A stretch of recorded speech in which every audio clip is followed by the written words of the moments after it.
Bisnis MLM susah. Susah dibanding dengan apa? Emang ada bisnis yang mudah? Nggak ada yang mudah untuk bisa mencapai sukses, iya kan? Sekarang coba bayangkan, hidup kita ini seperti naik gunung, ya, segitiga. Naik ke atas itu butuh perjuangan, susah. Tapi lebih susah mana? Berjuang naik ke atas untuk mencapai sukses, atau nggak ngapa-ngapain, tetap di bawah, dan nggak punya duit. Mau nyenengin keluarga gimana? Emang cukup cuma bilang, aku sayang mama papa? Mau bawa makan makanan enak-enak gimana? Butuh duit kan? Kebutuhan hidup butuh duit. Anak apa itu MLM? MLM adalah salah satu strategi pemasaran dalam bisnis.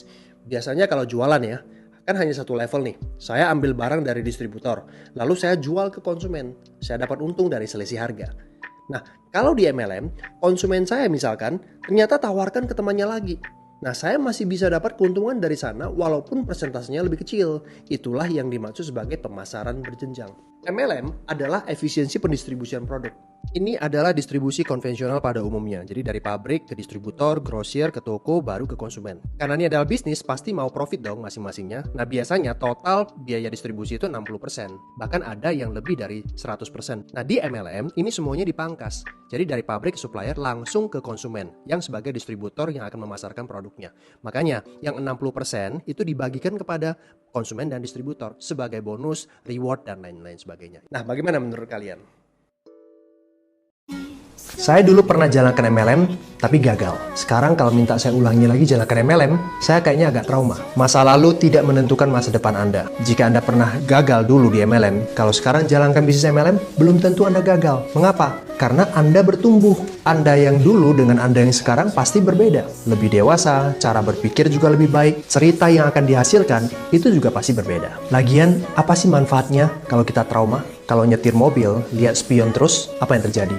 Tabrak kita. Masa lalu itu dijadikan pelajaran, tapi jangan dijadikan pedoman. Ingat ini, orang-orang yang sukses di dunia ini adalah orang-orang yang paling banyak gagal, tapi mereka tidak trauma. Mereka bangkit setiap kali mereka jatuh. Kalau trauma, ya sudah, nggak ada lagi hal-hal besar di dunia ini. Kita tidak akan pernah menikmati indahnya lampu, nggak akan pernah menikmati mobil, komputer, dan nggak pernah menikmati enaknya Kentucky Fried Chicken.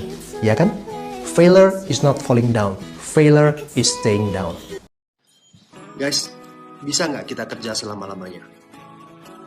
Sadar nggak, kalau suatu saat kita pasti akan berhenti kerja karena dua hal, faktor usia ataupun kesehatan. Sekarang kita kerja di sebuah perusahaan yang bagus, gaji kita juga puluhan juta. Wah, memuaskan deh. Tapi kalau misalkan terjadi apa-apa dengan diri kita nggak bisa kerja lagi. Gimana dengan penghasilan kita?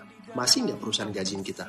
No. Robert Kiyosaki, penulis buku laris, dia bilang apa? Banyak orang bekerja terlalu keras untuk mencari uang dan lupa bangun aset. Padahal uang nggak bikin kita kaya, tapi aset yang bikin kita kaya. Itulah sebabnya Anda perlu mempertimbangkan untuk mulai bisnis di saat sekarang ini. Cari bisnis yang modalnya tidak terlalu besar dan bisa dijalankan secara paruh waktu. After office misalnya. Saya pernah hadir di sebuah seminar, seorang pembicara bilang, jalankan bisnis selagi Anda nggak butuh. Jadi backup income dulu. Suatu saat jika Anda nggak bisa kerja lagi, bisnis yang Anda bangun, yaitu aset Anda, yang akan memberikan penghasilan kepada Anda terus menerus. Itulah yang namanya passive income.